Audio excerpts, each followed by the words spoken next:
So I might as well continue. Hi, Alun Burge again. Yesterday morning, when I came in, I was struck by how many people I'd not met before, and I didn't recognize. And but it's been great over the last couple of days having the chance to get to know so many people. And it's been lovely the way that people have just come up and started chatting. So I've really got a much better sense as to the people in the room. So firstly, can I thank Catherine and the team for the effort that they've put in making this such an excellent event. Some of the sessions I attended have been brilliant, and I had really good feedback from various others. I now have the honour, responsibility, whatever, for the next short period to have a discussion essentially on where do we go from here? How do we take this forward? And the reason I wanted to come down here is that I promise you, when you're up there, it feels so far away from you. And for me, I just want us therefore to imagine we're all sitting around in a circle, because I don't just want this to be about me talking at you or to you. I want it to be as much as possible as a discussion as if we're all sitting around the same table, because the things that I want to say, essentially, I want you to be influencing the Welsh Assembly government as to what it is that we should be doing, but also you making linkages between yourselves and one another and connections as if we're not even here. Do you know, I can hear a really strange noise. Do we have any idea what this noise is? It's the voting machines. Handset somewhere. So that's the alarm on the little handset that's going off. Can we, is it okay if we just try to sort this one out before we go any further?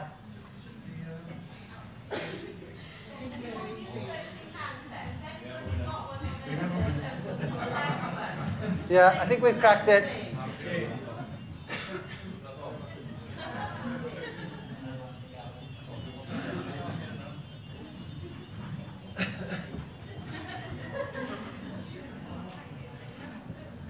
That's a good reminder, isn't it? You'll never forget. You don't take one of those home by accident. Blinking heck.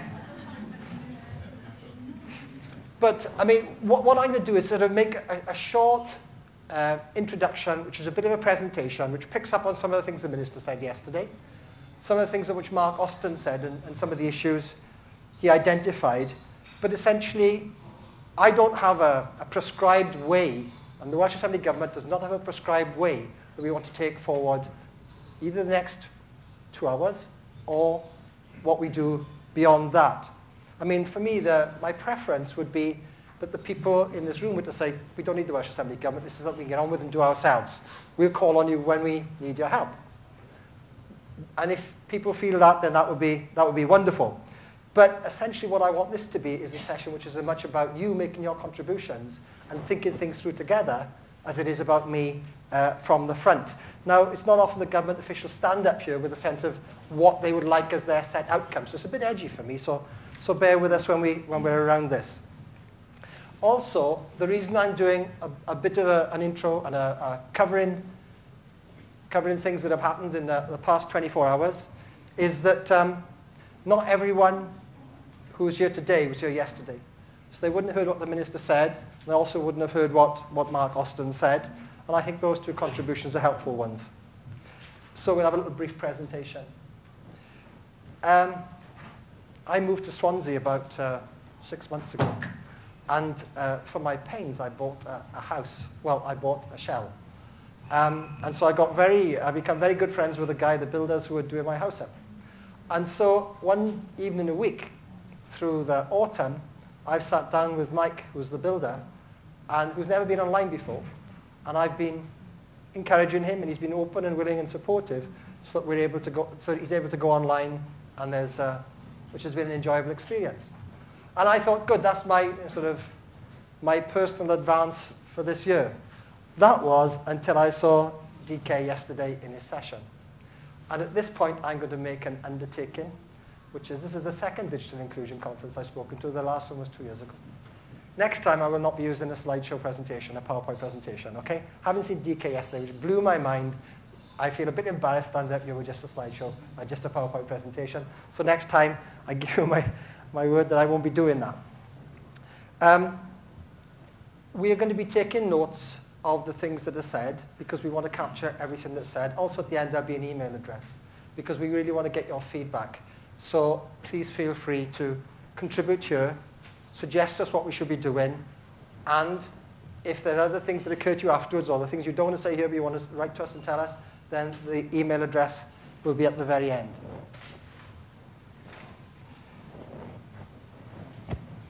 Let's see if this works. Yesterday, the minister left us lunchtime. She had to go back to Cardiff for the launch of the Delivering a Digital Wales framework. And this is the diagram that they've come up with to explain that. We're the top part of the triangle, the inclusion bit, the digital inclusion bit, delivering an inclusive, sustainable, and prosperous society. Also, the integral parts are having a skilled and competent people, a thriving and competitive digital economy, the potential for transforming public services, all underpinned by a first-class digital infrastructure. So as the minister said yesterday, that is the commitment of the Welsh Assembly Government in the coming period to drive forward all of those areas of activity. There's a high-level commitment ministerially. Ministers have been working on this and really driving this agenda forward for the last 12 months.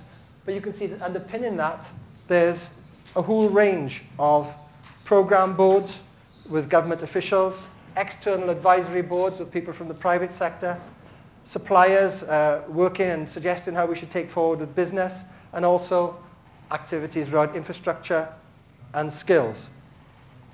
So I hope that indicates the seriousness with which the Assembly Government is taking the agenda forward and the extent to which there's cross-departmental collaboration.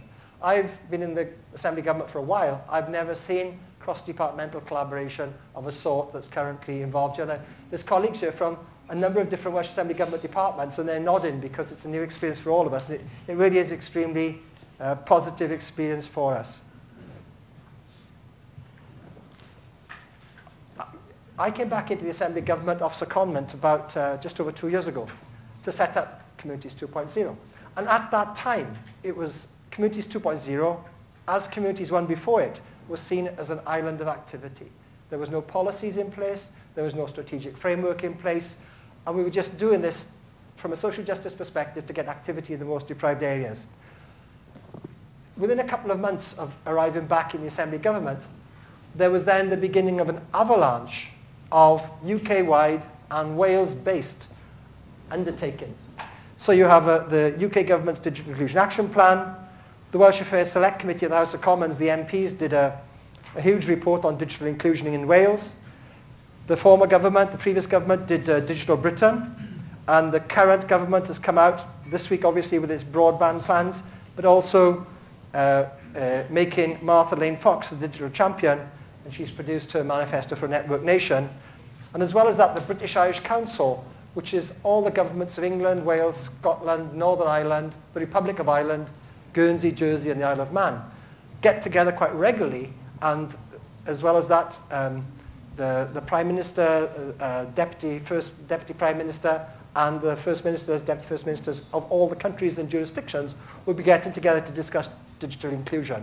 And that's happening shortly. So there really is a sense of imperative around this agenda, a very, very high priority.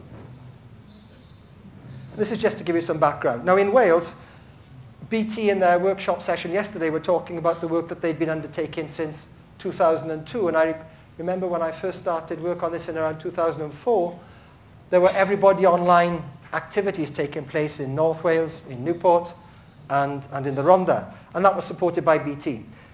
And that was one example, and there are others there, of good activity that was taking place in Wales. But they tended to be standalone activities, good and delivering benefits for the local population, but not part of a strategic context, any sort of vision as to where we should be trying to get to, or with targets. And there's been other good work taking place as well. For example, Karen Roberts, who's here, has led the work around Ofcom's work around media literacy, and also Sangeet, who made such a contribution yesterday's work around the WISP, the Internet Safety Partnership. The framework that the Minister launched yesterday now provides us with that strategy, and the Delivering a Digital Wales, also launched yesterday, provides a very strong and wide policy context. So the Welsh Assembly Government supported on-the-ground activity from late 2005, Communities at 1, and then Communities 2.0.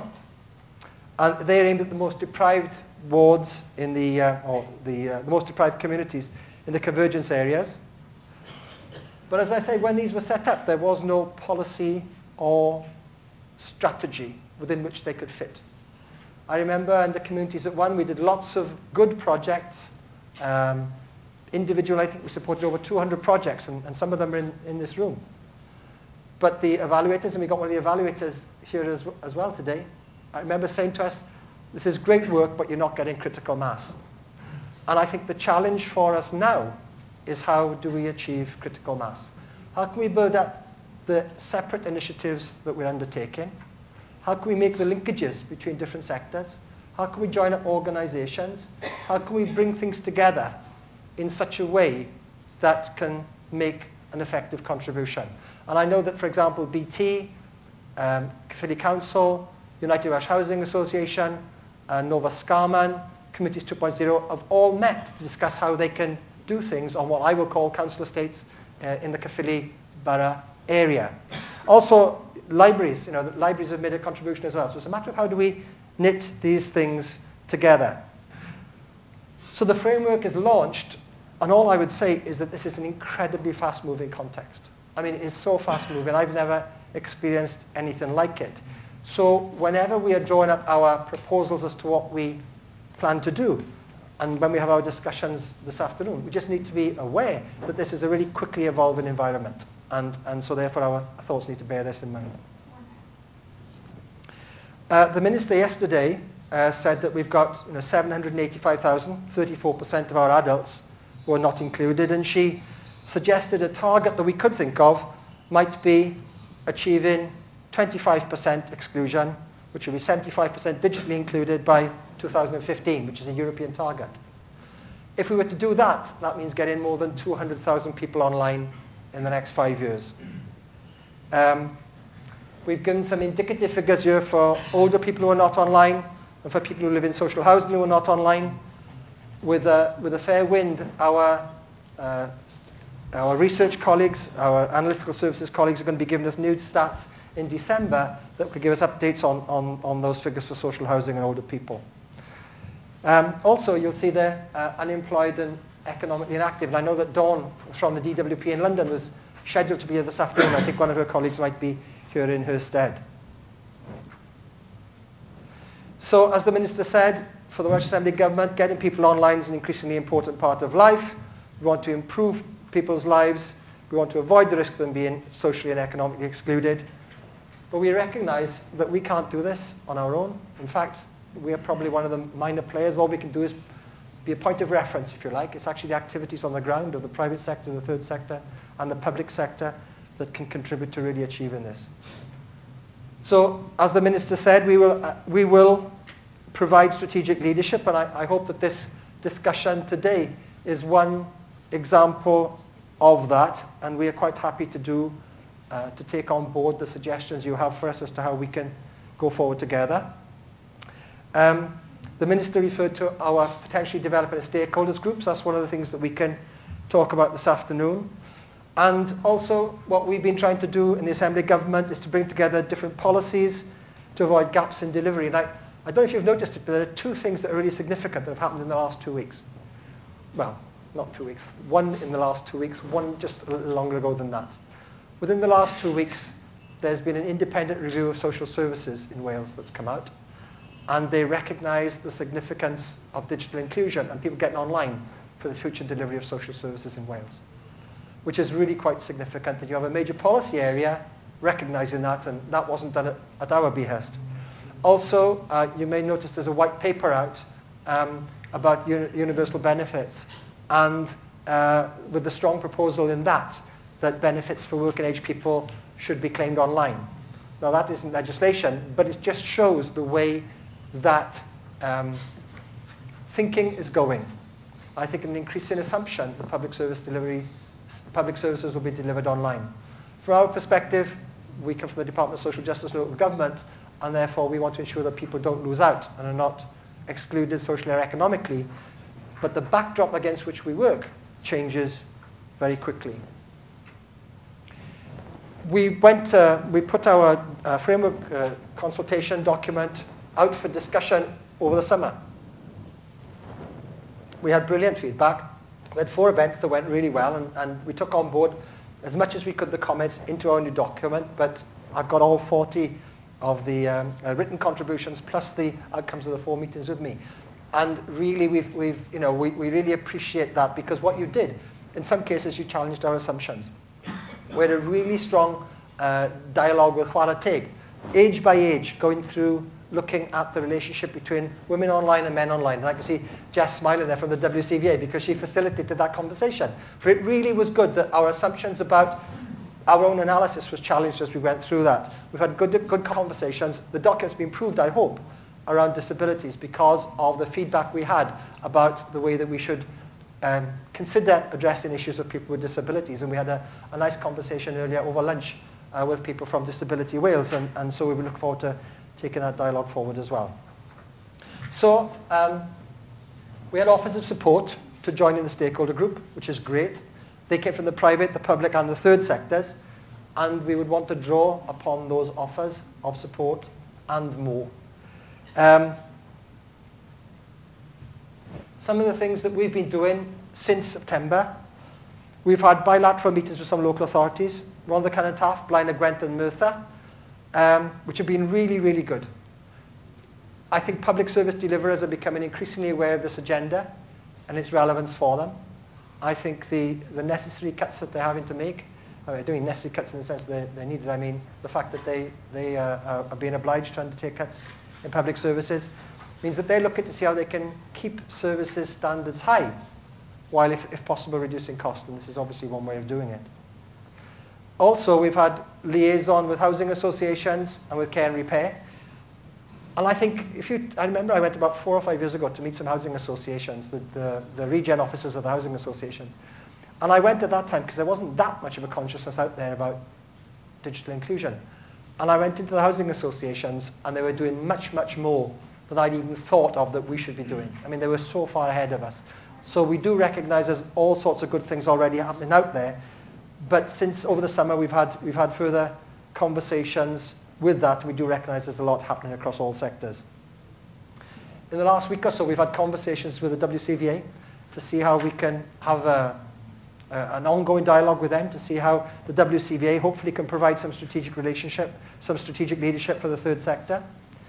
And of course, there's the backdrop of the BBC, who are going to be running a 2-year campaign to get people online. So someone said to me over lunch, that there really is a very strong following wind, if you like. And I think that's certainly the case. And as I say, the ministers are very much committed to the fact that we address issues of digital exclusion in Wales.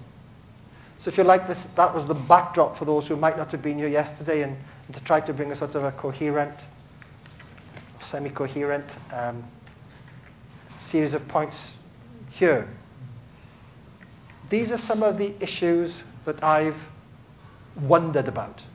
So how do we go forward from here? How should we coordinate our activity?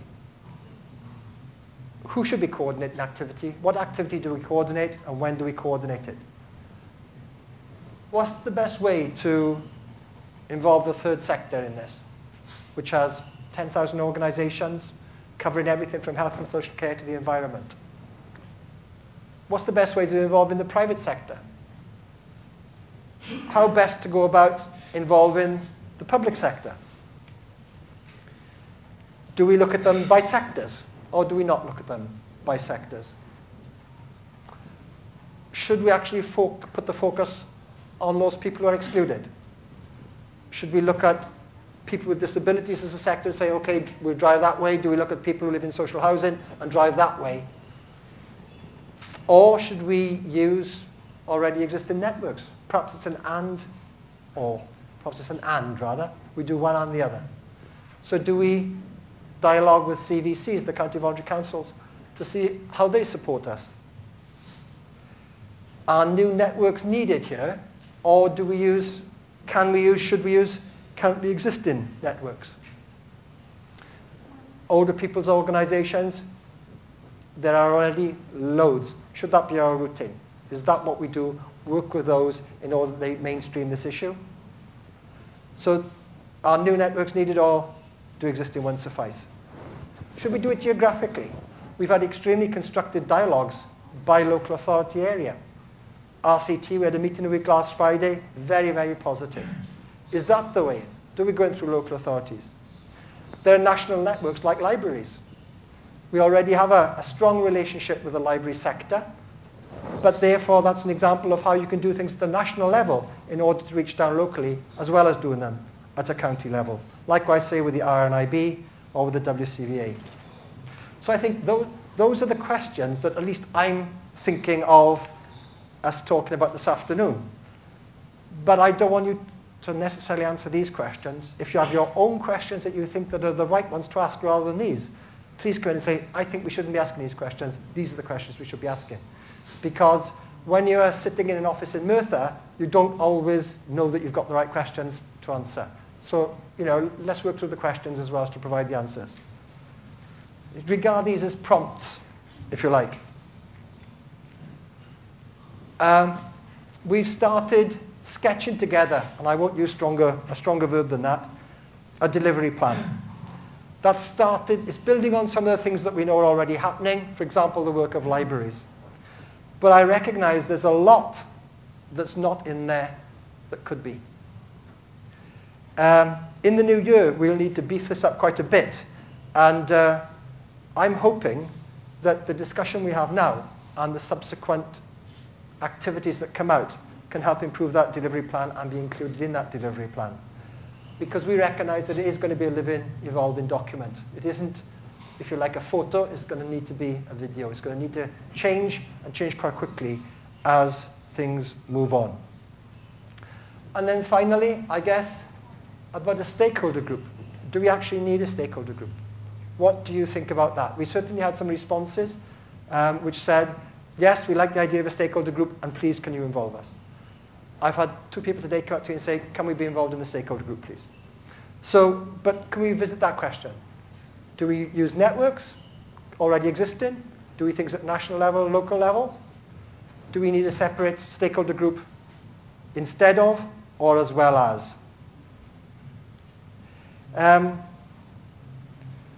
My preference certainly is we should concentrate on activity rather than formality, if we have a stakeholder group or not. Then I don't think we need something that's rooted in formality. So I wrote down the words terms of reference question mark as a point of reference. I would hope that we are able to work something like the Digital Participation Network did that was organized by Ofcom in the summer, which was where 60 or 80 organizations came together that were able to talk things through and said, okay, we'll go off and do this, which is how the BBC 2-year campaign that's just started, First Click, came about. That was their contribution to it. Microsoft took stuff on, BT, others, post offices have all undertaken to do work on digital inclusion by people getting around the table and saying, okay, we'll do this, we'll do this, we'll do this. And I think there was no formal terms of reference or things such as that. So I guess that would be, in a sense, looser alliances. So those are the sort of thoughts that I had to kick off what I hope will be a discussion.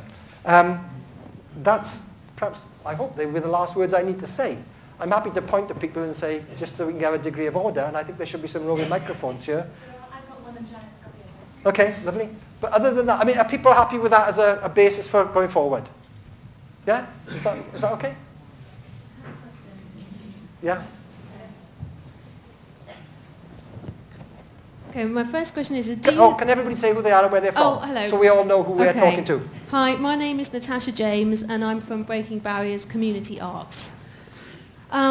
First question is do you know who of those, who are the 750,000 people? Who are they? Who aren't digitally included? No. Oh, yeah, I might, I don't need that. We have, in the first version of the document, we said that there's a real shortage of quality data.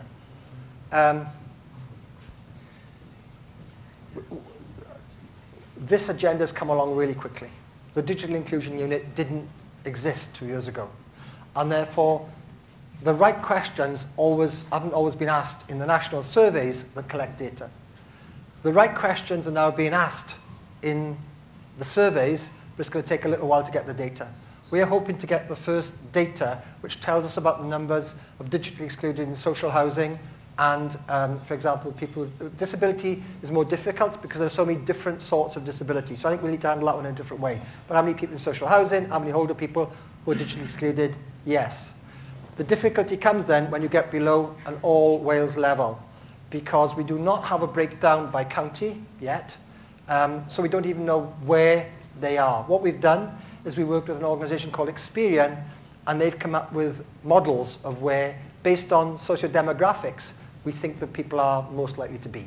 And almost without exception, that confirms our own analysis based on the index of multiple deprivation.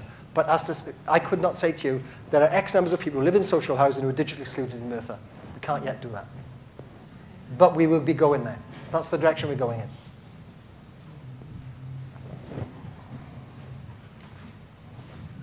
Okay, it's over to you. I'll just point. All right. Oh, yeah. David Ladd, Wales Cooperative Centre. Isn't it a bit soon to be talking about various people going online, excluded areas, etc.? It's almost like saying we'll buy a high-speed train to go from South to North Wales, but we haven't got the railway track because we haven't got the broadband or the wireless infrastructure to actually get people to go online, and that's going to frustrate most people. I think that's not factually accurate. The vast majority of people in Wales have quality enough broadband to be able to go online.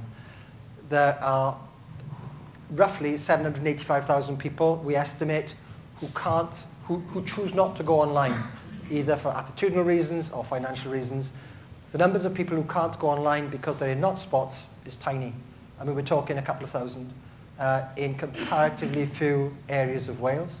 The Welsh Assembly Government's put in place a scheme launched this summer that any community, and there are some, and Louise is here and able to speak better on this than I am because it's her policy area, but any community or hamlet or single house, single premises that does not have access to broadband can apply to Louise, not personally, but the Welsh Assembly Government, for I think it's £1,000, which is enough to provide a satellite communication link, and any community in Wales therefore can go online because the Welsh Assembly Government will provide the money to do so. And that can be agglomerated, I think, so that people can come together in groups. It's £1,000 per household, and they can come together in groups so that if there's 10 households in a community, then they can get £10,000 to get a connection. If there's 50 houses in a community, they can get £50,000 per connection. £50,000 maximum, Louise? No, we've got some. Okay, is there a mic for Louise to...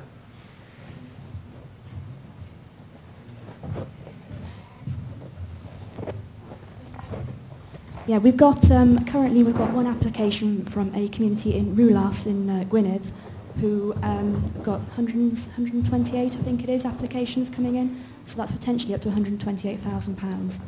There is no ceiling. Yeah. So the point is that people excluded because they do not have a broadband connection has been a problem in the past. For a small number, it still is, but there's a solution in place for them. And therefore, compared with the number of people who choose not to go online because of, because they're older in their attitudes or because they do not have the finances, it's a tiny problem. So the big problem is how to get people online, and this is a much bigger problem. If you look at the Heads of the Valleys, high quality connections in the Heads of the Valleys area, anybody could go online. The problem is only a third of the population do, roughly.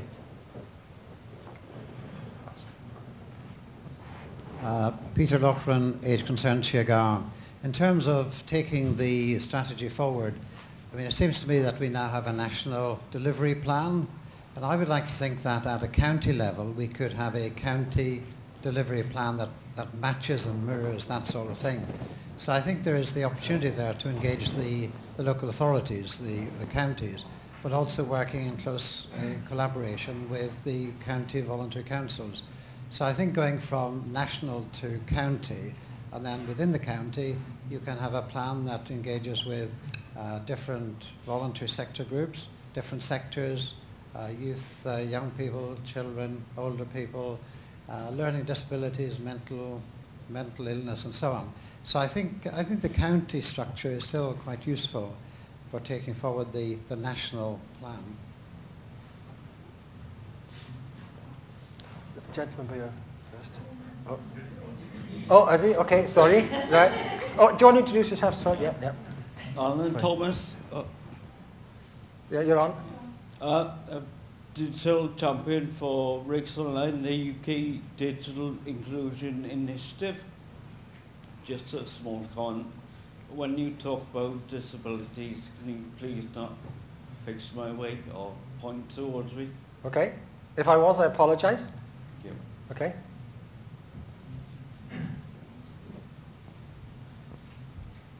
Berwyn Evans from Menter Broaled, really to champion the rural areas. I didn't know, for example, that we have scattered dwellings. We can have broadband in our village if you're within half a mile, no problem. But then once you go outside that, you could take a week to go on a site. So the news about the satellite, but is that available for scattered rather than a group of houses? Individual. So when you talk also about digital exclusion, don't forget about our scattered rural communities. We're not big in numbers, but we have a contribution to make. Yeah. And it's interesting that we have sort of rough figures, and so I'll give you this with goodwill, but in a sort of a rough figure because they're not sufficiently delineated. This is a sense of Ofcom, which is that the areas which have, rural areas have a higher take-up than urban areas or, say, the valleys. And that's, I suspect, because if you're in a rural area, then not just the benefit and the value, but the mere fact to get us access to a service, you'd have to drive 20 miles, which is that much more important. And therefore, in areas where access historically has been more difficult, because you haven't had broadband, you still have higher take-up because of the need.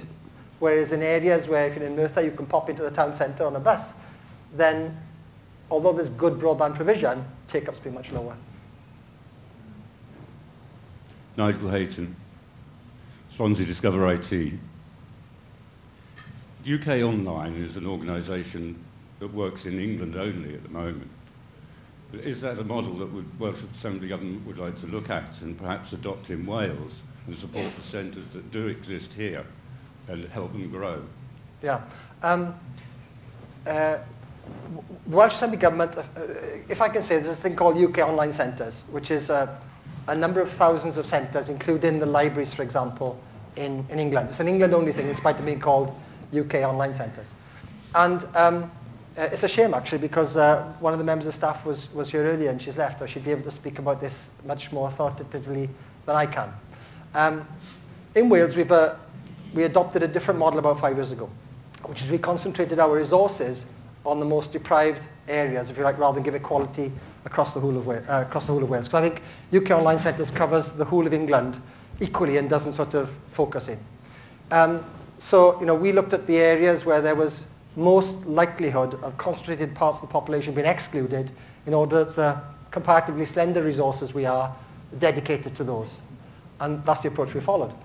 And I think, that still is the position of the Welsh Assembly Government. I've not felt that was an inappropriate approach. The BBC campaign, which came along about in autumn of last year, for the first time, when we set up Communities 2.0 and Communities 1, it was unimaginable that the BBC would launch a 2-year campaign about how do you get people online. And so we're in the process of reflecting upon how best to respond to the need for a response that deals with that. Now, we've got a network of libraries. I can't remember how many libraries in Wales, 500 or even more?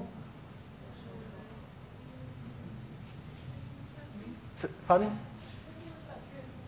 Right, some hundreds of libraries which are networked. They're networked in all sorts of ways. They're networked because they all provide free access to IT. You know, anybody can go into a library and access them. They're also networked in the sense that there is a coordination amongst them, and so the library service has been able to respond to the BBC campaign. Communities 2.0 has been able to respond to the BBC campaign. But when we add together the sum of the parts, NIAS, Dysgu Cymru, Ofcom and various others, I think it's been a learning experience for us because it doesn't provide coverage across the whole of Wales. And as I say, none of us anticipated this campaign coming along, and therefore we weren't able to predict it. So I think one of the things that we're going to be doing now is to see how we are able to provide a more coherent response in the face of the fact that this campaign is going to be 2 years long. So there's certainly cause for us to reflect on what we have, because while it does one job, it doesn't necessarily do that new challenge that's been given to us. So that's one that I've been thinking a lot about over the last week or two, and will continue to think about. But certainly, you know, I'm happy that we can take on board, and Andrew and Ceres can note the fact that at least a suggestion has been made that how about having networks of centres across Wales? Yeah? Is that a good enough answer? I mean, does that deal with you? Yeah. I don't have the authority to say yes or no. It's only ministers who have the authority to say yes or no, but yeah. Hello, Cam Nichols, Shore Trust. This isn't a question, it's maybe more of a solution, hopefully not a naive solution. In terms of measuring the digitally excluded accurately, can we not in Wales tap into the census that's going on in 2011 and actually use that as a question? Because people are going to be knocking the doors, everybody's doors, to ask who's there, how many, etc. Could that not be something that we could tap into in order to provide you with accurate data? Yeah. I'm not an authority on census. I know nothing about it at all. There may be people who do. I suspect if it's 2011, then the questions are already set, the forms are already printed, and it all will have happened by now, knowing the government. It'll all be there done. Because it's only a couple of months away, so it'll already have been done. There's a factory somewhere, I suspect, piled high with census forms. There are then a number of other options that we have. There's a thing called the Living in Wales survey, and that's the one. Now again, I'm not an authority on any of this, right? So I'm saying it with the best will, and others can correct or inform more. Living in Wales survey asks a large number of households in Wales a whole number of questions, and we have asked them to include questions on this area. A good one was done in 2007 by the Living in Wales survey on this area, which is the last really reliable data we have. There are other surveys then. There's the ONS, the Office for National Statistics survey. Ofcom do a survey. There's Oxford University's study as well, Oxis. The problem is they all ask slightly different questions, and they all use different methodologies. So one might do it face-to-face, one might do it over the phone, one might do it online. And the result, even if that's the same question, you get 3 different lots of answers because of the methodology you use. So what we hope to have is, from the next Living in Wales survey, really quite good data. And I mean, all I can assure you is that the Welsh Assembly Government Analytical Services Division is really, really supporting this whole venture. And the amount of work we've had out to them, you know, there's 3 guys who have been supporting us over the last 6 months who are fed up with our names, I think, because we're asking them to do more and more things. But we are getting, where we are now, compared to where we were 9 months ago, we now have really, really good data, but it's still really limited. But it's getting there each day. Can I say another reason that the delivery plan won't be available till the early new year is because we're waiting for data to come through. We're waiting for the outcome of this discussion here and for the data to come through from our analytical services.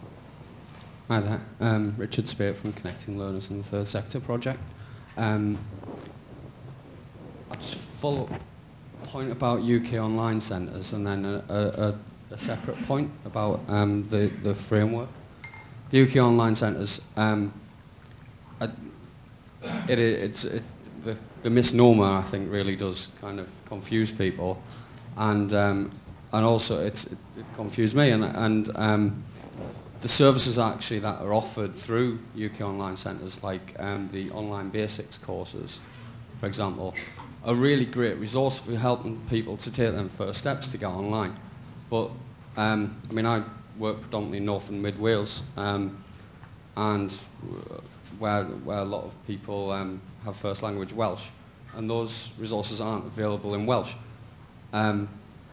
which is a problem. And I think I've searched around, I've looked for resources doing similar things with a Welsh language option, and there doesn't seem to be anything out there if somebody can give me a pointer towards. Can you have the microphone over, sorry? Sorry, I said the Microsoft Digital Literacy course is available through the medium of Welsh. And does that include things like the basic, this is a mouse, this is a keyboard? Oh, fantastic, thank you. Well, that's the solution to that side, but... Can I say that's brilliant? That's exactly what I want. Don't all come through me. Find the answers between yourself. Preferably sitting next to you. Yeah, thank you, and I'll get it. I think you're already following me. The other point, though, about the framework, and this is coming from our perspective as a project, as a Wales Union Learning Fund project, is that it's not really about what's in there, it's about what's not. And the priority groups are clearly priorities. The economically inactive, the unemployed, but there's also a large group of people who are in employment, who are in low-grade employment, low-paid employment, who aren't included in this.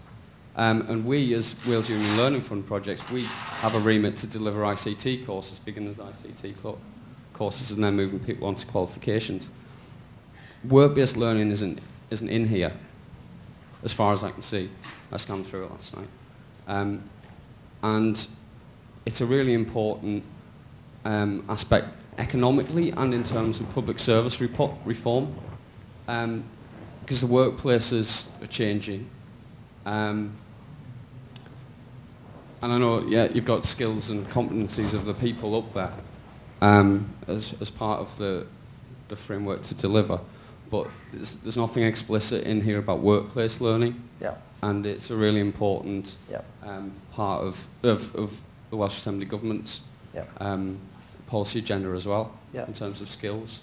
No, it is. I completely take that point. And it's a question of where do we draw boundaries. Mm-hmm. In the same way as the document doesn't refer to, for example, building broadband pipes and wires, because that falls under infrastructure, the formal responsibility for work-based learning is with our colleagues in DSELs, in the education department. So that's part of their strategy of work. And if we did it, it would get confusing if you had two different Welsh Assembly Government departments trying to do the same thing. No, but you're meant to be working across. No, well, we are. We are working across. We are working across. But in the same way that, I was able to speak a little bit about broadband, but I'm not responsible for it. It's colleagues in D&T across there, Louise, and she was the one who answered authoritatively. Unfortunately, there's not anyone here from the skills side. Yeah. If there was, they would be able to tell you exactly what it is that they do. And you probably know quite well what they're doing if you're working with them. I mean, we do know what I do. I'm quite heavily involved in this. Not all Wolf projects are as heavily involved. But if we're talking about a strategic framework for the whole country, then people learning through work, and I think yesterday you said that you wouldn't have picked up IT skills if it wasn't for... Yeah, the vast majority of people in this room, I suspect, actually. Through your work, and workplaces are changing, and the economy's changing, public services have been delivered online, and there's people working in those public services who don't have these skills. There's people working in charities and community groups who don't have these skills. And therefore, it might seem like coming just outside of the remit, but I actually think it's central. Can I answer in two ways? Firstly, I take the point completely. I mean, there is a point about where boundaries are drawn, right? And I will go back to our colleagues in, there's a guy called Simon Brindle, who's the head of the division, and Owen Evans is the head of the department. I'll go back to them and make this point to them. If I can point here to Simon, Simon's responsible for, one of the two people responsible for delivering a digital Wales. Do you want to put your hand up, Simon? Yeah. Simon Renault, sitting there. Right. And so he's hearing everything you're saying, okay? So it's his job to make sure that all those bits link. Yeah. He and I and a guy called David Warrender had a conversation, a meeting, 2-hour-long meeting about 3 days ago, where we were talking about the linkages of all those different things. And we talked through the linkages. We had a 20-minute discussion on decels and how the decels things links across to the agenda. It's just that when it comes to what's written down there, if I write it in, I'm pinching their work area in the same way as if they talk about working with older people, they'd be pinching mine. Simon, what?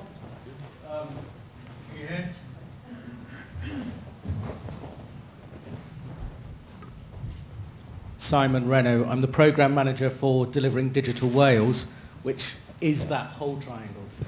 Remember, that is a different framework. You know, that is the whole government framework, of which we are looking at here at just the digital inclusion framework, one of those segments on that. But this point about joining all that up together, the thing that's missing on that diagram are all the little arrows that go between them. And that's got to be, you know, I said, I'm the Programme Manager. We're trying to deliver this in the idea that I'll work with all of my colleagues, the skills people, Owen Evans, Simon Brindle, the people who work in education there. There'll be people in delivering the public services. The Gwyn Thomas, who's the CIO for the Welsh Assembly Government, is taking a whole sector there. There's the Department for the Economy and Transport. We've got Louise and my colleagues here from, well, Nigel here is going to be sitting in the ICT strategy, so working with businesses. So we've got all of those pieces and we're starting to identify those. But delivering a digital Wales got launched yesterday. You know, this is our opportunity to start bringing all these together.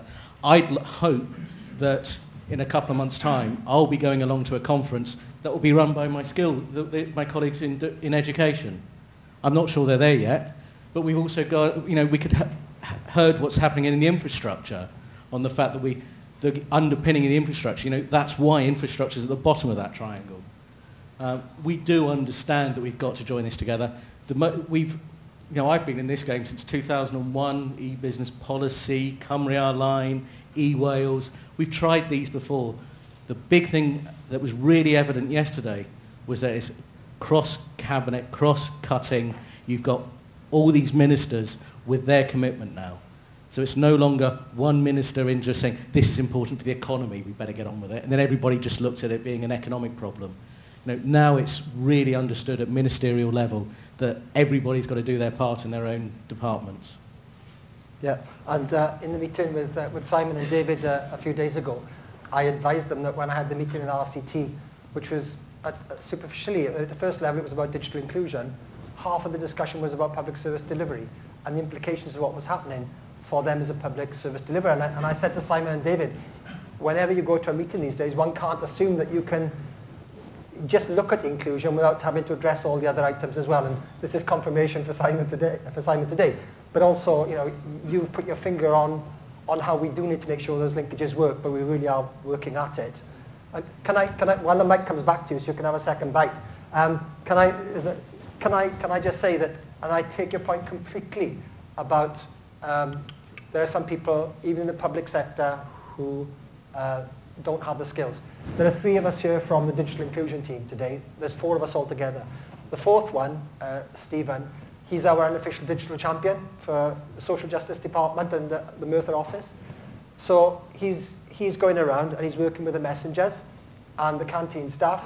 The security guards are all online. There was another sector as well, the cleaners, because they're the people who don't sit in front of computers every day. So he's our sort of digital champion for our building. And I hope that that can act as an example for other parts of the public sector as well. Should sign him up as a union learning rep, and then well, there we are. I'll ask my have colleagues official to pass time that off on. for his duties to do that. Yeah, he's on holidays today, but we'll pass that on when he gets back on Monday. But look, I mean, I completely accept what you're saying. It's I'm still a little bit not confused, but I don't understand quite where the boundaries are between skills and digital inclusion, digital skills, digital inclusion, because the skills are how you include people. You can't include people without skills, and it's chicken and egg. Rich, what we'll do, what I'll undertake, right, though I'll pass it to Simon if I may, is that based on your intervention today, we'll convene a meeting in the Welsh Assembly with our colleagues in skills. We'll work it through, and we'll come back to you and let you know what, in ways that actually nail it down for you, and then you can take part in that dialogue. Yeah, absolutely. Is that okay? And yeah, I mean, within the Unison Wolf projects, we are engaging in this. That's why I'm here, I guess. So as Wolf project managers within Unison, but wider as well, we do want to be part of this. So. Brilliant. And we would really welcome your contribution. I think the unions have a particular role to play. And Helen. Can I just also add to your first point about bilingual resources? Do you want to say you are, Helen? Sorry, Helen Williams from Cymal, Welsh Assembly Government. This is going to sound like a plug for the BBC, I'm afraid, but the BBC First Click resources are available bilingually, and they've also just launched a whole raft of new subsites on their BBC Learning. So if you want to take people from the first sort of basic ICT skills and then to actually learning a subject, there are bite-sized learning on different subjects there as well. And those have just been launched bilingually. There's about 13 new ones there that are also available in Welsh. Okay. Can I, before we go to the next speaker, I've been passed a piece of paper which I guess people who are following the streaming of this, one from Ramblers Cymru. Alan, will you start a conversation with other WAG departments about how we can engage them in the digital inclusion debate? And so that's one I'll pass to Simon, if I might. And the answer is yes, we will. I don't know quite how the environmental agenda is included in this because I've not been part of that discussion. But Simon, can we, so that's Ramblers Cymru, if we can note that. And yes, thank you, we'll take that on board. The second one from the ARC project, does Alan feel that 200,000 new users are achievable at a local level, e.g. building Wi-Fi community hubs? I think it's going to need lots of different people working in lots of different ways in order to start biting into 200,000 people. If you look, and this is some of the data that's come from our colleagues in analytical services. If you look at other countries, you can see that there are profiles and there are plateaus. And the typical plateau in the UK over the last X years, 5 years, has been sort of about 70%. And the resources invested haven't managed to much get it to go up beyond 70%. Other countries have different lower profiles, so they plateau at lower levels. So I think that's down to culture and demography. Norway's is about 80%. I think I said yesterday that with mobile phones, the market got it to 99% of the population without any external intervention. There appear to be plateaus which the market can't get beyond. And that's what we're trying to break through. It'll be interesting to see. And this is, I hope this partly answers the ARC project's question. If we're to get to that 75%, that means we're breaking through quite considerably the current plateau that exists in the UK. We're going to be going 5% above what the rest of the UK has been achieving. In Wales, we've been climbing quite steeply in the last few years, but we're only at 66%. What happens when we get to 70%? Are we going to then start plateauing off or not? What we don't know is the extent to which, if Unison start doing work like this, if the efforts, the contribution of the library service, a 2-year campaign from the BBC, the fact that Department of Work and Pensions are saying people have to claim benefits online, the fact that social services departments are saying we need to take this into account, we don't know what the outcome or the combined outcome of all of those factors are going to be. So does Alan feel that 200,000 new users are achievable at the local level?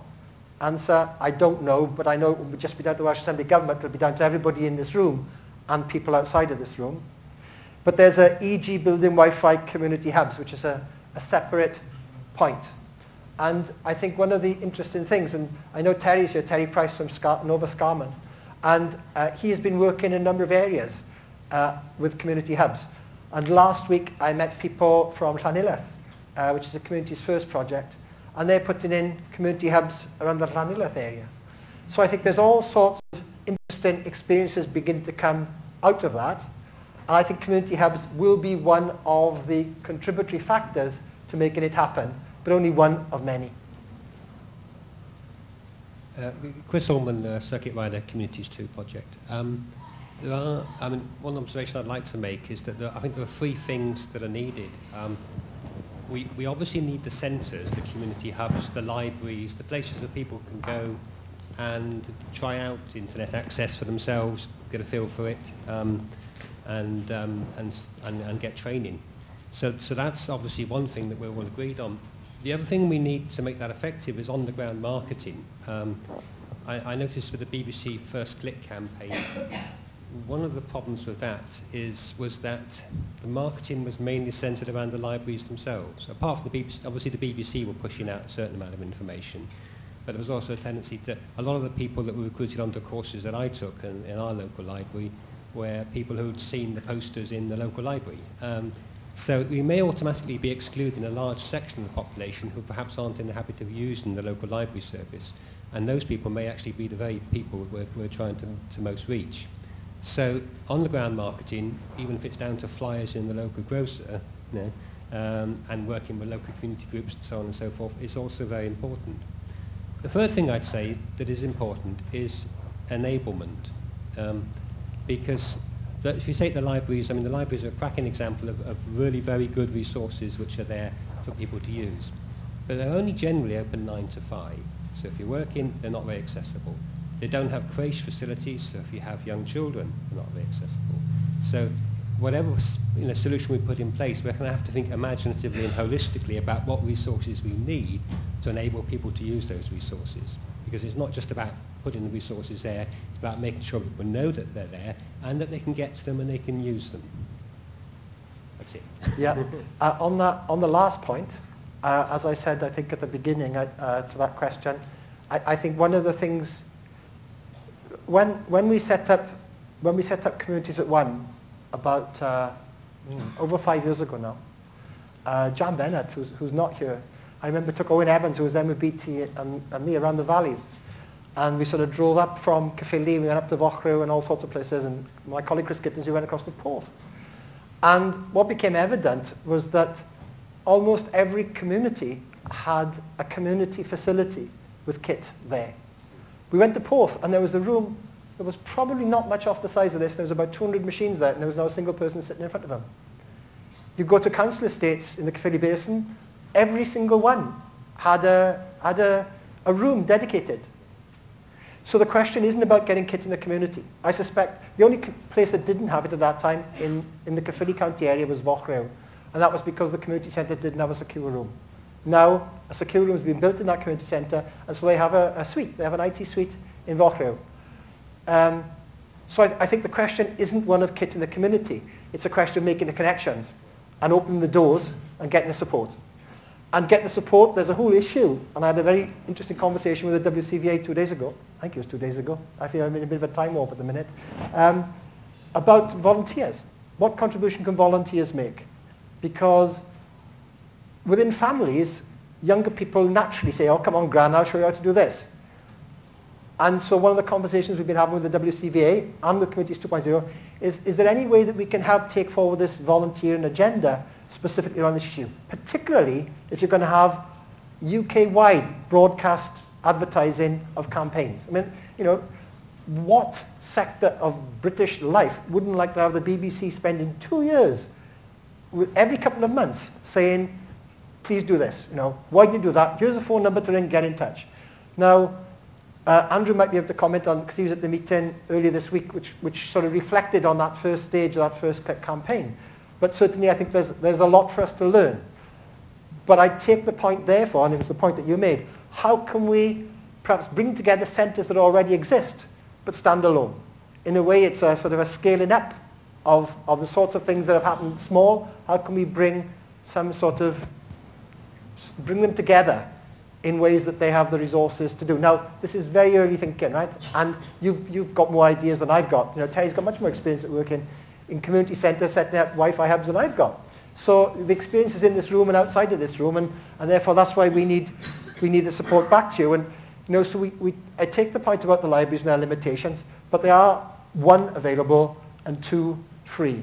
And if you ever go to a library to try to get access to the IT, I mean, the problem is that they're so well used. I mean, they're massively, massively used. But I suspect there's even more facilities outside which are community-based, which aren't linked in the way that libraries are. They're not sort of in a family tree. So perhaps we can see if we can bring some sort of family tree to them, whereby we have greater coherence, and we can see how we can move along when the next time there's a campaign. But I wouldn't mind Andrew commenting a little bit about, if he may, my colleague Andrew Jacobs from the Digital Inclusion Unit. I don't know whether I need a mic. If you would allow a guy, I think Richard will have something to say. If you're not loud enough, they can give you one line. Yeah, as Alan said, we had a kind of mop-up session of the first push of the first click campaign earlier this week with some of the key stakeholders present. A few people in this room actually were at that meeting. Karen Roberts of Ofcom. Libraries are usually represented, although they couldn't be there this week. Nais Dysgu Cymru, Careers Wales, BBC. The BBC obviously. And I think we're really hopeful that we'll be in a much better position come the next major drive ahead of Adult Learners Week in May. It was pretty close to the wire actually. The BBC struggled to get some of the marketing materials out in time for the October push, and some of the we had less trails in Wales compared to England because of the Snowdonia programme. Although you know we still had a fair number of calls coming through, around about the 1,000 mark. So I mean it was a partial success. But as I say, we're much more hopeful for the next major push going forward. I just looked at the time. The time's marching on. There's a person here as well, after you. Yeah, a person here. Yeah. What I'd like to do after these 2 contributions, if it's okay, is ask people to concentrate now on how they would like us, how we all go forward together on it. Alphabet from Nova Scaman Group. I'm part of the people who are delivering this first click in libraries. Yeah? My personal experience from delivering this training is the first burst that the people will get. Yeah? If you've been into a library and the connection is poor, they'll have a very bad experience, and that will put them off. So my suggestion was if the BBC can have this thing offline on a CD, so if the library is not there, they will have it at home and they will try practice on it. I think that will be brilliant. Okay, good idea, and we'll take that up, and Andrew can take that forward in that context. Back to you. You do. There's been a lot of discussion about some of the challenges involved, and there are obviously some challenges. But one of the things that occurs to me is about giving people a reason to go online, something exciting, fun, interesting, in the same way that I think probably when televisions first came out, you know, loads of people kind of went, oh no, I quite like my radio, I'm not going to get a television. And you know, every household has a TV. You know, it's that type of thing actually giving, you know, some people a damn good reason to get online. Yeah, I agree. But I think it's each person to their own. I think there's no one thing. I think there's loads. Karen Roberts, at the back. Oh, sorry. Oh, I'm sorry, I missed that one. Steve Fossey, Communities 2.0. I just have it's been really great hearing about the grants for the not spots and the work that the Assembly is doing to make sure the infrastructure is there. An observation I'd like to make is that while internet service providers refuse to do business with some of our clients, none of that's going to matter. If the financially inactive can't get contracts for landlines to get broadband services at home, then they'll never be able to participate. Yeah, and I mean, there's this, Andrew's desk faces literally like that to the head of financial inclusion in the Department of Social Justice. So, you know, we're really conscious of the relationships between digital exclusion and financial exclusion. We are committed to working, and we've spoken to service providers to see if we can, you know, when I was a kid, I remember in our house we had, when we first had a telephone, we had a shared line, and it was cheaper, and now we've forgotten about shared lines for telephones. But why can't there be some form of collectively sharing access, and that can happen in a number of ways, to broadband, which means you can bring down the overall cost per person. Those conversations are taking place. I know that, you know, there's people here who've been having those conversations, including with BT.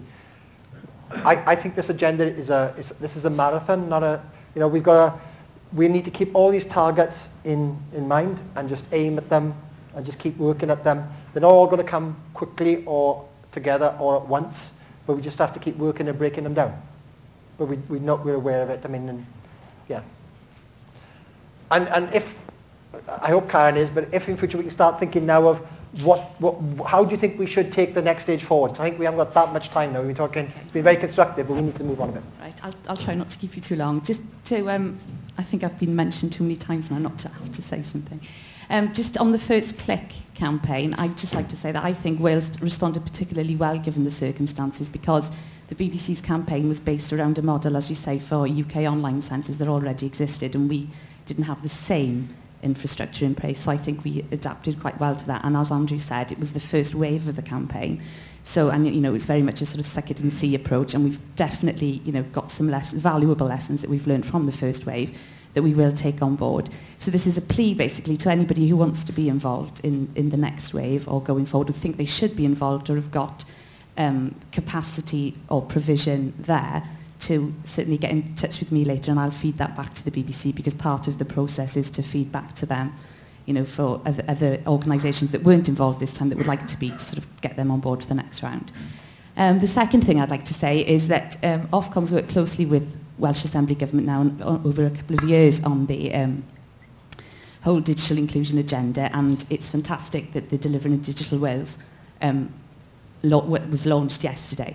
But I think, and this is speaking personally, I think that almost needs to be replicated, as the gentleman from Age Concern said, at a local authority level, because probably the one thing that everybody's got in common is the public service delivery element, or the sort of commonality of that, and most people go to their local authority for that. So it would be fantastic, I think, if that triangle there that has now disappeared off the screen could almost be replicated at a local authority level, so that you get each of the departments within the local authorities to have the same level of commitment across the board, across each of the departments that have got an element of, you know, sort of digital inclusion to form part. I don't know if that's doable, workable, or... There are a number of different strands under Delivering a Digital Wales. So, you know, on the digital inclusion side, there's a digital inclusion board and work on underneath. On the public service delivery side, there's a thing called the Efficiency and Innovation Board, and that has a strand around ICT.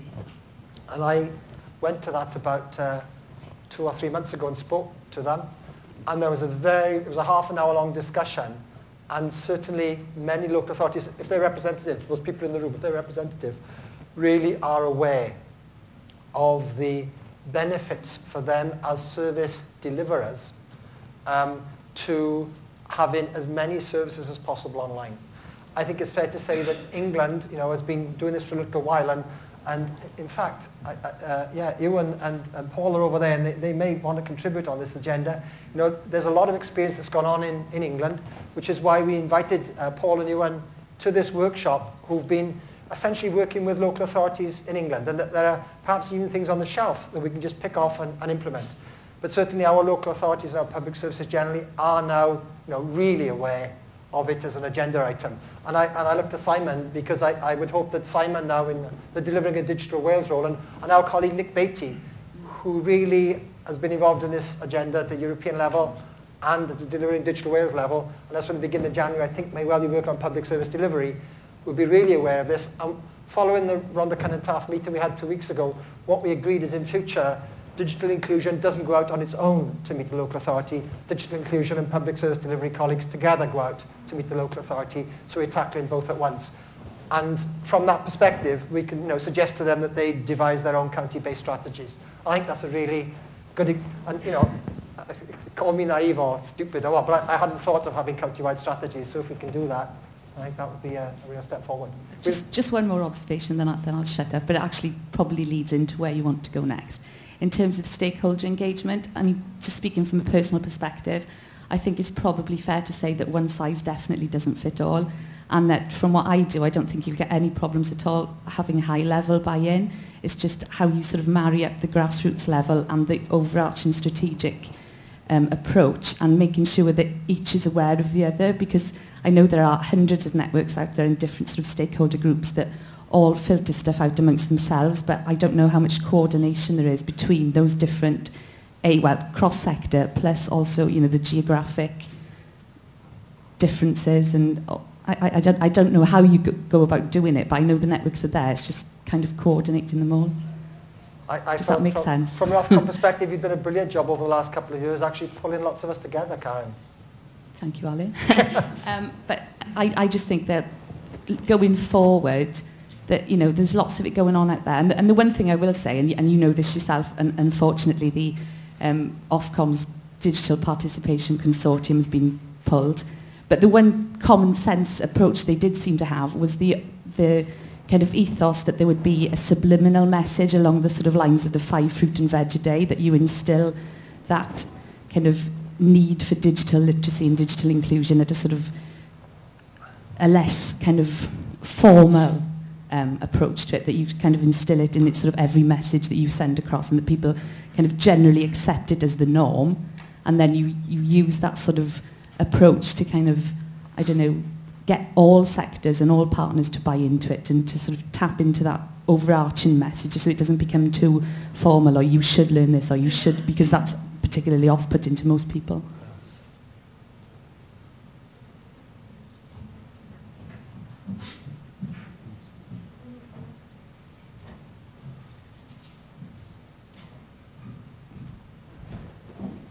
Just by you.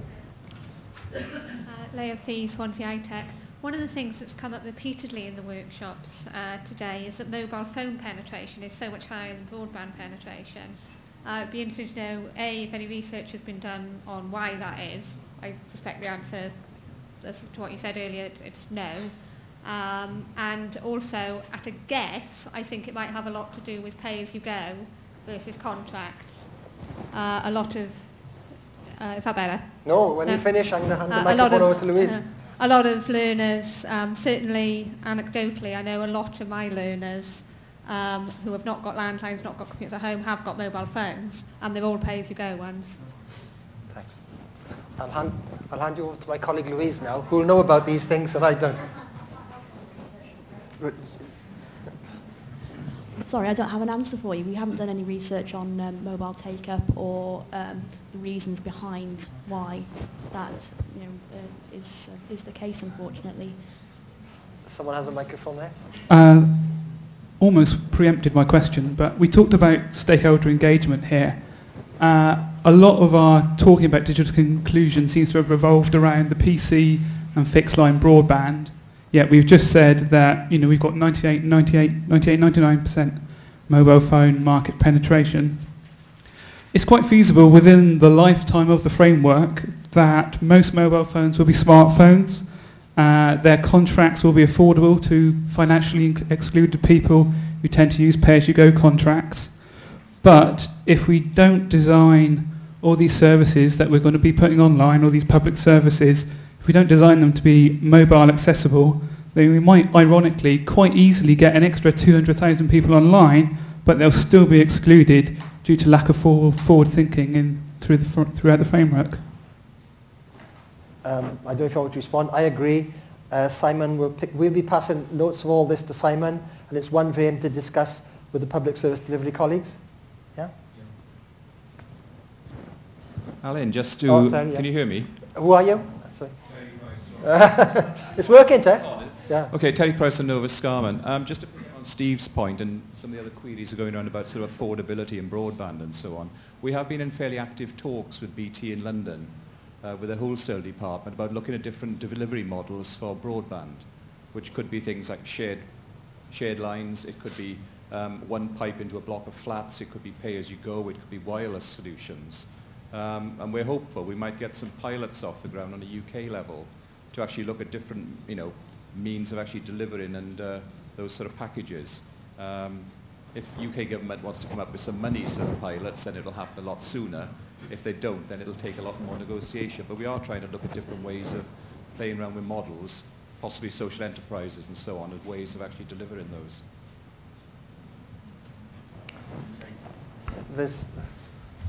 Jess wants to say, I think...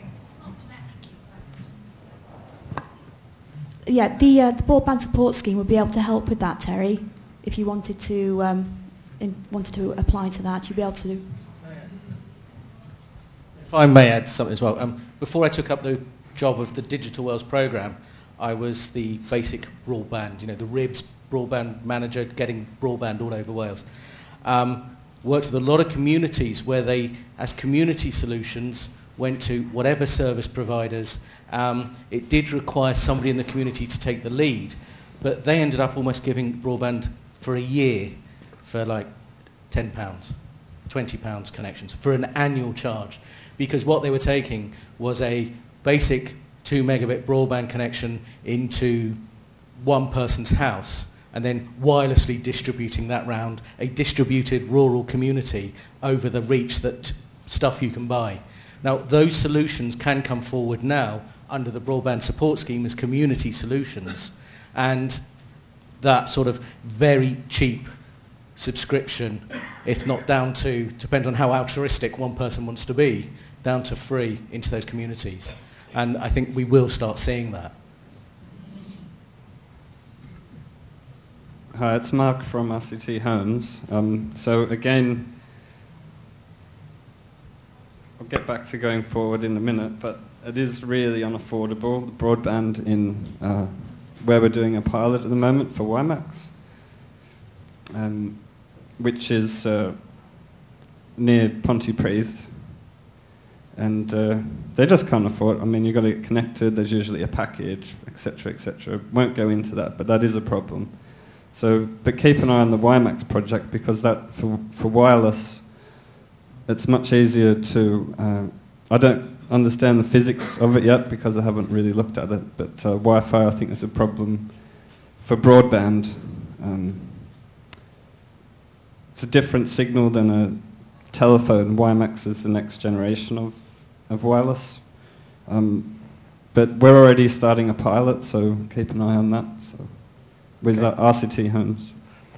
One thing that occurs to me, as you hand the microphone over, one thing that occurs to me, whatever the conclusions we reach about sort of formal organisation or informal organisation, one thing that seems good is if somehow we could have a network of information.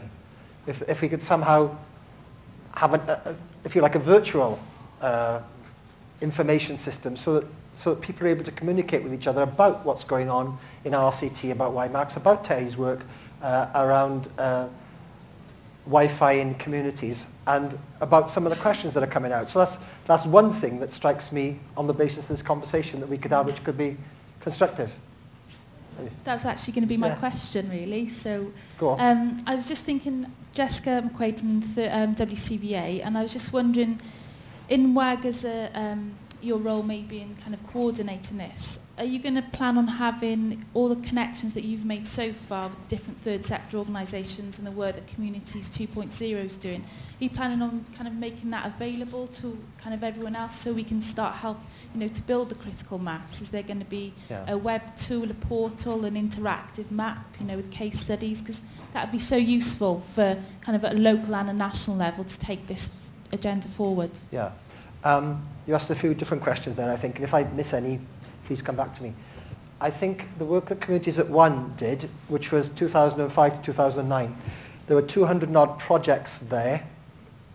I think it's the case, and Mark Catherine or Claudia or someone can confirm it, we did 200 and odd project descriptions, and they're available, and I think they're online. We can easily put everything, all of this, onto digitalinclusionwales.org.uk. Are you mic'd? Or not, I've just got a loud voice. Loud enough to be picked up? Oh, loud enough. Yeah, I mean, I'm going to do a roundup at the end here and give you that website address again, but we've got so much information coming in online now. The tweets are coming in. All of what you've been hearing in the last couple of days is being live streamed and will be up there from Monday onwards for a very long time. It's an obvious place to put all this information, and we'll just make sure that whatever you're asking for gets put up there. Easy, done. And there's a forum facility on there. And it's free. And also there were 12, if I remember correctly, there were a dozen in-depth case studies done of the work. They are there, they've been made available. There were 40, I think, responses came in to the consultation document with all the sorts of suggestions, including, Jessica, the suggestions that the WCVA made, which were really constructive and positive. I mean, and I'd commend everybody to read the WCVA's contribution. Pardon? No, because I think I mean, you really point out really good things about what we should be doing. And all of those are now available online and have been since yesterday, I think, Andrew? The summary is up at the moment. Oh, only the summaries are up at the moment. The responses aren't there. But you'll have access to the full response. The 6 asked for anonymity, but you'll have access to the other 34. I've got a question that's come in online. Do you want to go back to Richard? I'll take the question. Can you read that? Oh, hold on a sec, I don't know that. Has the Assembly determined precisely how much money will be put into DI and how the budget will be allocated? And that's from Abby Hansen. Currently, the Welsh Assembly Government has, with WEFO support, because this is WEFO funded under convergence, a sum which runs from 2009 to 2015. That's roughly the full sum, but that includes VAT and all sorts of stuff, so it actually comes out to much less. It comes to about £19.9 million over 6 years, and so that's roughly about £3 million a year, roughly. Now that, though, is confined to convergence areas. And for those people who were here yesterday, which is roughly West Wales and North West Wales and, you know, the valleys, so it excludes Cardiff, Newport, Monmouthshire, Powys and North East Wales. For those who were here yesterday, they'll have heard us say that we are seeking to find out if we can release money to make available finance for North East Wales and for Powys. Also, third sector organisations are making an application for South East Wales to see if funding can be available for South East Wales. It's not the case, you know, particularly in these straitened times, that the Welsh Assembly Government has a lovely big pot of money that I wish we did have, that I could draw down on. But it is the case that the Welsh Assembly Government is committed to trying to see how we can get funding available for all different parts of the country, although they might come from different sources in different ways, and sadly probably with slightly different rules of access. But we're seeking to get finance available for all parts. I hope that's okay, Abby. Okay. Matthew Lloyd, Regional Community Broker, Communities 2.0. I've been gathering up my points, really, and Steph's. But basically, one of the things we were thinking about is when we delivered the first click stuff in Rhondda Cynon Taf and Caerphilly libraries, it was interesting to see the different restrictions between the two counties.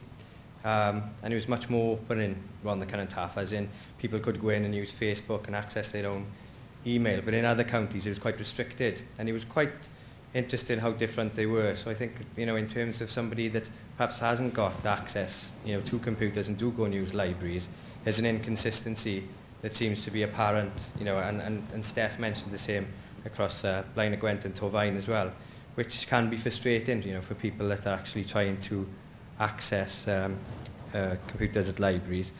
One of the other things that we thought as well was, one of the other things we picked up as well is obviously a lot of people are using Facebook, you know, and that's what people seem to be using, but there are a lot of restrictions in terms of councils and across the board really in terms of public sector that are preventing people like Communities First teams actually using Facebook to engage with communities.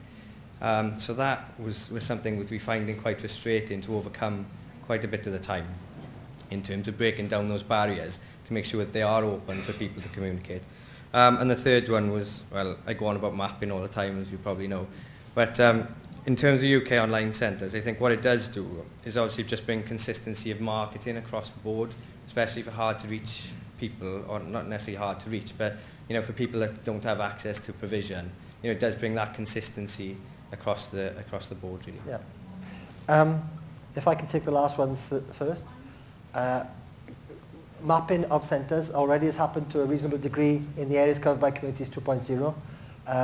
We recognise that mapping hasn't taken place in the same way outside of Communities 2.0 areas. I've been in conversations that Andrew's not even aware of yet, I think, a couple of days ago, about how we can get mapping across the whole of Wales, of which, and Catherine doesn't know this, I meant to talk to her about this, but I haven't had a chance yet, drawing on Communities 2.0 information as the basis from which we build. So that's one thing. Secondly, I suspect that Helen and I have talked about inconsistencies.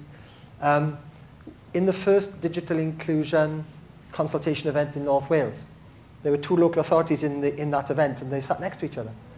And which was the first time I heard of this, because they were from the local authorities themselves, and they were talking about the fact that those 2 local authorities had different policies on it. And one local authority said, our local authority encourages people to dialogue with that local authority on Facebook. But that same local authority's library service didn't allow people to use Facebook. So they were aware of that, and they flagged it up. And we took that back to the Welsh Assembly Government, because that seems to be the sort of thing where it's possible there's a meeting of all the IT managers in local authorities. But this isn't an IT manager's policy area. They will say, I was with the Housing Association IT managers about a month ago, 3 weeks ago. And we discussed this area, because it's not just local authorities, housing associations the same, have different policies in relation to use of Facebook. And the IT manager said that, look, on the one extreme you have absolute security, and on the other extreme, you have absolute openness. And it's where do you draw it along the line? And they said, we are IT managers, we will implement whatever the policy of the housing association is. So that's one for us to take up in the fora of housing associations.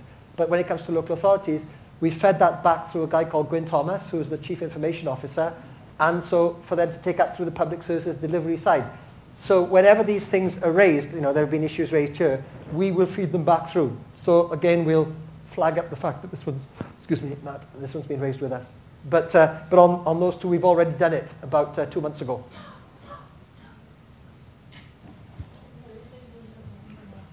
Thank you. Tamina Goskar, Swansea University. I just wanted to make a suggestion for your forward plan, and that is to think about content provision perhaps a bit more explicitly, because a few people have mentioned today the BBC campaigns in terms of providing bite-sized learning, etc. But I think here there is an opportunity to recruit organisations and groups who actually are content providers. For example, universities, further education colleges, they already teach courses that could easily be adapted to distance learning, for example. And I think the sort of the content provision side is an important glue, as you mentioned earlier, to entice some people online and get involved than might otherwise be the case. So that was just a suggestion I wanted to make. And I hope that we'd be able to call on your support in order to help us achieve that. There are some, Open University is very positive and will wish to help us. Little bits of Swansea University, little bits of Newport, Glamorgan is there, but I think it would be great if we could bring greater coherence to the higher education sector. We've not worked with the further education sector. Perhaps we can have a meeting outside of this forum, and we can have a sort of a strand with FE and HE, subject to consultation with our colleagues in skills and our colleagues in delivering in Digital Wales. Hi, just to come back to the point you made about the inconsistencies, perhaps one way to address that is the suggestion that was made about your overall diagram in DDW, in the DDW document, the triangles, local authority level matching that, and if that is matched to the overall document, then maybe we can work through all those little inconsistencies that are frustrating for people. And I do suspect that there's a certain level of snobbery with regard to things like Facebook and Twitter and blogs, whereas a discussion forum, if it's regarded as being academic or scholastic, is okay, then things like Twitter and Facebook are not. And perhaps there's a message that needs to be put out there as well about that.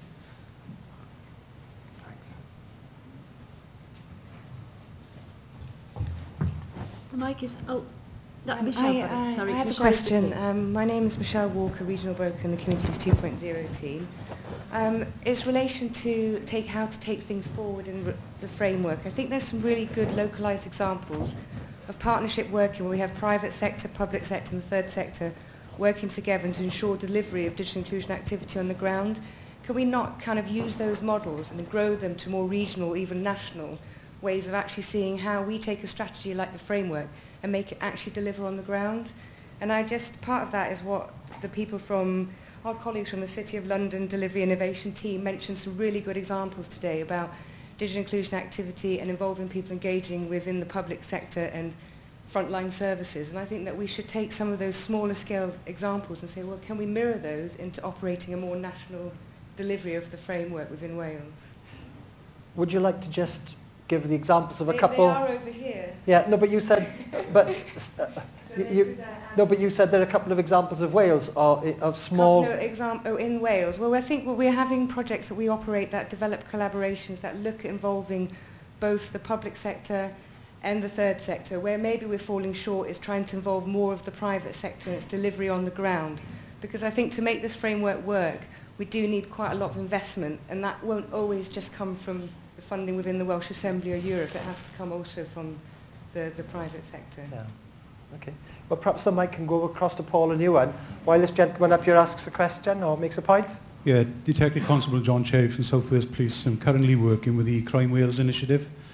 Picking up your point on social networking and the use within the public sector, it's been a massive issue for the police service, and I think in the first instance people need to understand the actual risks from the use of social network sites, primarily from the risk of virus and malware infection within public sector infrastructure, right? We can't ignore that. However, there's a case of risk management here, rather than being risk averse to the use within an environment. And the reason I'm coming in, it may be worth you speaking to Nick Keane from the National Policing Improvement Agency, who's driving forward Policing 2. And a big focus of that is including social networking within the police service. I don't know how many of you remember the case of Greater Manchester Police, a day in the life of policing in Manchester. Absolute massive success. Few problems, but they've learned from that. So, you know, these are the sort of things we've got to manage, and we understand what the risks are. We've got to be responsible, but however, the benefits in using them. And I think it'd be worth you speaking to Nick on the good work that he's doing nationally, not just in England on that. Yeah. I had a meeting about 6 months ago with the police service, the four police services in Wales.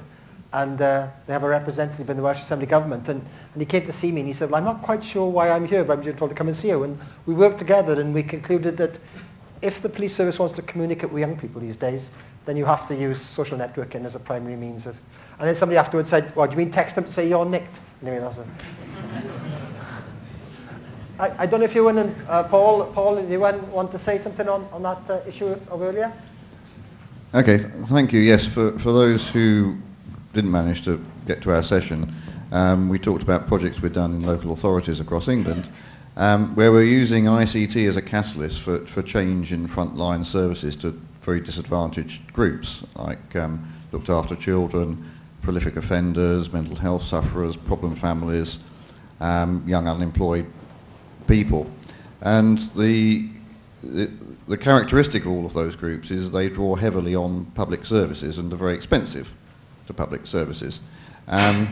So our proposition hasn't been about getting those people online. It's been about changing the way that public services support them by using technology, which does have a knock-on and a roll-on effect into their confidence and ability to use technology.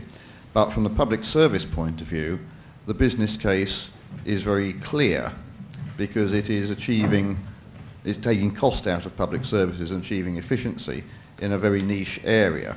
Whereas the business case the public sector investment case purely for getting people online is very seldom clear or robust to the local authorities in our experience. So generalising, we found that localism is very important because it is at the local level where you can get much more specific about what you're trying to do and what you're trying to achieve, that the public sector investment case stacks up very robustly. The more you get away to generalising it and going up to the national level, the harder that becomes. And also, at the local level, around a specific problem, again, you can form the alliances with the voluntary sectors, the charities involved in, for example, Looked After Children was one of the cases we described. And you can get private sector people involved because you are focusing on a particular problem area. And people will congregate around that, and the sort of charities that are involved in that will get involved. And there's a purpose to it, which can be missed if you try and make the thing too more general. So localism, focus, narrowing it down, getting a robust business case were the things we were emphasising in our presentations. Thanks, Paul. My message to Simon will be, Paul and you and a Cabinet Office staff on secondment. Their secondment ends, I think, in March next year. So we need to take advantage of their experience. I've already gone to Nick Beattie about this. Yeah, but I think as well as Nick, if from a delivering Digital Wales hub, we can drive it through so we can make the most of them before, so their experience isn't lost. We've got 15 minutes. Right, concrete proposals about the future and nothing else. So we have 15 minutes focus on it. Concrete proposal in terms of leading on from what's been discussed before. There's loads of ideas in the room. There's loads of people with loads of experience. I guess a stakeholder group can't include 100, 200, 300, 400 people, but something like the website, the digital inclusion website, possibly there would be a function on there. I've not explored it, so you can tell me if this already exists, where we can describe who we are, the organisations involved, say what we're doing, what we'd like to see changing, any resources and stuff that we use, and same the areas that we're working in, so that we're not duplicating, that we're sharing best practice, and that people like the Welsh Assembly Government can go into that have a presence there and see what's going on, because I think there's a case where loads of people are doing loads of really good stuff, but even at an event like this, you can't talk to everyone. You can't find out exactly what's relevant to you, and you've only got a short time over coffee, that kind of thing. It would be good if we could all contribute to something like that, because we're all digitally included people, we can all get online. So, I don't know, in terms of going forward, maybe that could be something behind or in front of a stakeholder group. So, and Catherine, can I ask you, at least in the first instance, if you'll facilitate that based on the site? And we certainly will, yeah. And then we can talk how to take it forward from there. Okay, that's great. Hi there. I think that your programme should be a catalyst for projects, entrepreneurialism, so that people can then set up their own projects and feed back into that programme. Could I suggest that each local authority is asked to come up with a county strategy? I'm thinking some years ago, and it probably applies in lots of different contexts, each county was asked to come up with a 50-plus strategy, and eventually counties had some funding and coordinators and so on and so on. So I think if each local authority was challenged to actually come up with a strategy based on the national framework which we now have, and then of course at a local level, whether the lead body is the county council or the voluntary sector or whatever, then that organisation can draw in the other sectors and then drill down at some stage to more sectoral aspects, whether that's, say, in relation to the third sector, learning disabilities, mental illness, youth and community, or whatever. So you can have that broader stakeholder involvement at a county level. But you know, since we have a good county structure, it seems to me, and a lot of organisations look to the county arrangements, and there are lots of county forums and networks. So I think that's not a bad place to start. So I think if WAG was to challenge each county to come up with a county strategy, you know, that does have that engagement, stakeholder involvement, and so on. Yeah. Okay. Thanks. Okay. Thanks, Cathy. Thanks, Alan. Mark Smith from Communities 2.0, based at the Wales Cooperative Centre.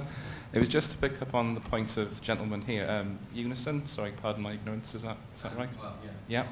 Yeah. I was aware that for a time there was, in terms of online sharing of best practice within the digital inclusion sector movement, if you like, there was a sort of open social network set up through Ning by people linked to, I think, UK Online Centres and other such bodies, digitalengagement.net. But it seemed to be quite a dormant forum for a lot of the time. And from my perspective as a marketing officer, I was really keen to see what was going on around the UK in terms of other examples of best practice of community engagement, how you market digital inclusion, what's the best language to use, what are the best vehicles to use, and so on. And I think if from this discussion today, if we do have some form of physical networks constructed, whether they be from existing forums or new ones set up, it would be obviously quite useful if we could have some kind of virtual forum to run parallel, perhaps on a thematic basis, so all of these discussions and ideas are not lost.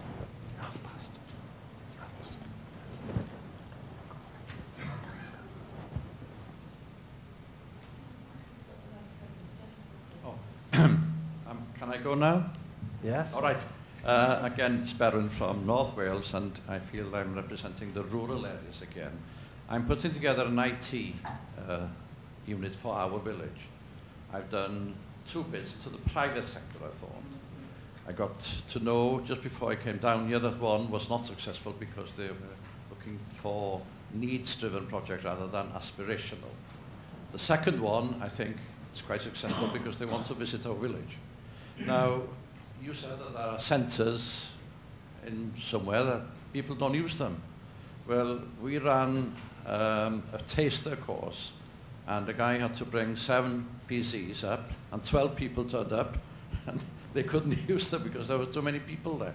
So there is a desperate need out there in the rural areas. So do you have any funding if I have a shortfall? I'm asking in other words. Yeah. I mean, in truth, the digital inclusion unit doesn't have a budget. We work essentially without a budget. There is an amount of money that was made available 3 or 4 years ago. That's gone out to contract, and the organisations who are running Communities 2.0 have that money to run a contract. As I've said, in other areas, I mean, what I want to do is to try to solve problems, right? Is to try to come to solutions. And therefore, there are people in this room, and you know, I'm going to mention Terry, but there are others as well, who know the funding streams that are available through which one can access funding. And it depends on what your needs are. I mean, our general analysis wasn't that there was kit available. Communities 2.0 has a funding stream. It doesn't just fund computers as such, though there is funding available in terms of packages of support for the right geographical areas, subject to the work that's been undertaken.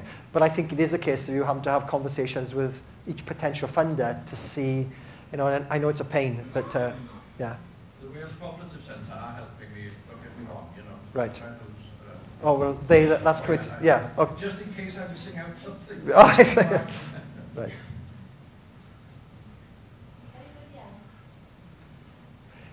So, right, then there are 7 minutes to go. I'm going to attempt to summarize some other things, but we're now relying on the most fallible memory I know, which is mine. 1, we will build on the site that's been put up for this conference in order to use that as a basis for interacting with people, in order that a forum or something can be set up so this dialogue can continue. 1. 2, we will take back the idea of county forms of organisation, because that seems to be the one solid one that has come out. And we can roll that through. We're already in discussions with the CVCs, so we can talk to them about it. Those CVCs at all sorts of different levels, but in the same way, local authorities at all sorts of different levels. So I think that might be almost a county-by-county approach rather than an edict from the centre, because I'm not sure that would necessarily work in that way. 3, we've taken a whole number of points here, such as the one I take from Matt about libraries and Facebook. We've got all of those listed, and when I've said we'll take those back to other bits of the Welsh Assembly Government, we will take those back to other bits of the Welsh Assembly Government. And I hope, as you realise, that we are very accessible people, so you can please contact us to find out if there's any particular things that we said that we were going to do to make sure that we've done them. 4, I don't think that there's been a clamour or even the suggestion that one has a solid physical stakeholder group. Because from what I've heard, it suggests that you can't conceivably have 200, 300, 400 people in a room. However, we don't rule out. I mean, so I guess what that leads me to is the fact that there are already networks in place. It's been suggested that structures already exist, that we should use those and we should primarily work through those as a means of engaging. If anybody in this room or are aware of networks with which we are not currently connecting, please contact us. Please say now, because that's our jobs. That's what we're paid to do. We are happy to engage with different sectors. The one I know that we are weakest on is our relationships with the private sector, but we are seeking to work through a sector. I beg your pardon? The SME market, the small to medium enterprises. If the mic didn't pick that up, it was a suggestion that particularly small to medium enterprises. What I would say, I mean, I take that point. We are happy to work with SMEs. We are happy to work with all private sector organisations, from the BTs down to the smallest units of production or activity. So yeah, but if people have suggestions as to how we should go about doing that, then we'll be really, really open. And you know, we have there's colleagues here from Ystramynach with whom we've developed a relationship over the last couple of weeks, and I'm going across to see them in Tredomen in about, I think, on the 20th of December. So we're really open to having those sorts of dialogues. But we will look to therefore develop the networks based upon currently existing networks as the way forward. Those are the things that immediately come to mind. If I've missed anything, please say. Richard, I think you wanted to... It was just a point on using existing networks. They're quite disparate, and I'm a little bit... I'm thinking that maybe possibly don't abandon the idea of an all-embracing stakeholder group. Maybe something to bring together these disparate networks. Virtually? Virtually, or physically, because you can share things sometimes a lot easier, as we've seen with Mark. He would have rather have been here. Because I think we do need it was you who said the idea of having 300 or 400 people. And what I said was maybe behind or in front of a more strategic body, because I think there's a risk that we just go off on our own little paths and don't return to this, which is a really important document as the Delivering Digital Wales, and maybe we all need to keep referring back to what we're trying to achieve rather than going off on our own. Okay. And in terms of an existing network, there's the Wales TUC Network of Excellence around skills and work-based learning, which might help with engaging with private sector as well, which is quite heavily involved in that. So what we can, I'll need to think about this. Right? One, because I don't know what's possible. Two, not least because the Welsh Assembly Government doesn't have the most open system, so I don't know what we're able to do from the Welsh Assembly Government. But from within the Wales Co-op Centre, we might be able to achieve something broader in terms of communicating with people. We will look and investigate, and I'm not trying to say this to push to one side, we will look to see how we can go about linking the different networks virtually, okay? Up to the points that feel appropriate. Because the idea of bringing 22 local authorities, 22 CVCs, 10,000 voluntary sector organisations, third sector organisations, it gets a bit cumbersome, right? But if we can see how we can link the third sector, and we could talk to the WCVA about this, and their networks, the trade union networks, to One Voice Wales with the community councils, to see how we can start networking those things in. This is what I mean, getting maybe the umbrella bodies, WCVA, the Chambers of Commerce, trade union, TFC, the local council, representatives, maybe at that level. Yeah. So what's been suggested is bringing together the WCVA, the heads of the CVCs, the heads of Chambers of Commerce, or whatever, together. I'm saying that, I'm repeating it for the mic in case people didn't hear it because he didn't have a mic when he spoke. Simon. I just really wanted to add to that list, and it addresses the private sector one in some ways. And I think the Assembly Government has probably got a good lever into this. This is business in the community. Yeah. I think they will be very valuable for exactly the fact that they exist to deliver corporate social, and their corporate social responsibility. And I was actually talking to, at the launch of Digital Wales yesterday, Alcatel-Lucent, massive sort of employer in South Wales, and what they're doing. And it was interesting to hear, yes, they go out and work with schools, but it wouldn't be a massive step for them to go, for these sorts of companies to go and then work into the homeless shelters, or to work with the third sectors that we've got represented here today. So I think there is some way that large companies, as well as the SMEs, can be brought into the private sector to help deliver this. Thanks. And there's two final things, I guess, that I need to say. I referred to a delivery plan, and the Minister referred to a delivery plan. The comments that you've made here, the suggestions that you've made will now become part of a draft delivery plan. But as I said, that delivery plan needs to be an organic, a real living entity. So there's no reason why your comments about higher education and further education couldn't become a component part of it. The thing is, on the right-hand side, there's this thing that says, who's taking it forward? So at the moment, they mainly down to Digital Inclusion Unit, or Helen's gone, but the Library Service, or Communities 2.0. If we can say there are people in Swansea University or in the higher education sector that will take this forward for our education sector, great. If we can do that with older people's organisations, great. So it actually is a living, real entity. If Wolf want to have something in there around work-based learning, subject to our conversations with colleagues in skills, then great. I mean, so let's have that document, that delivery plan, not just to be the sum of our actions within government or within government-sponsored projects, but that which collectively can be taken forward. What I'd also suggest is my final thought then, in terms of timing, I mean, we're bumping up to Christmas now, so effectively it's going to happen before January. We're going to get the stats on the delivery plan, hopefully in December. So Andrew, Keris and myself will be working on that delivery plan in January. I would hope by February we're in a position where we've got something like a document which we can take to ministers.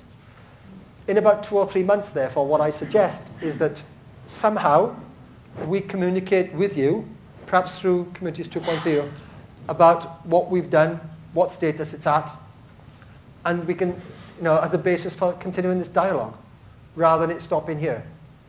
I mean, I hope what you genuinely sense is that we want to work and collaborate with everyone, because as we found out with your conversation, the knowledge is out there, not in here. Is that all right? Yeah? I've overrun by 1 minute and 55 seconds. You're all right. Don't worry about it. Is that okay?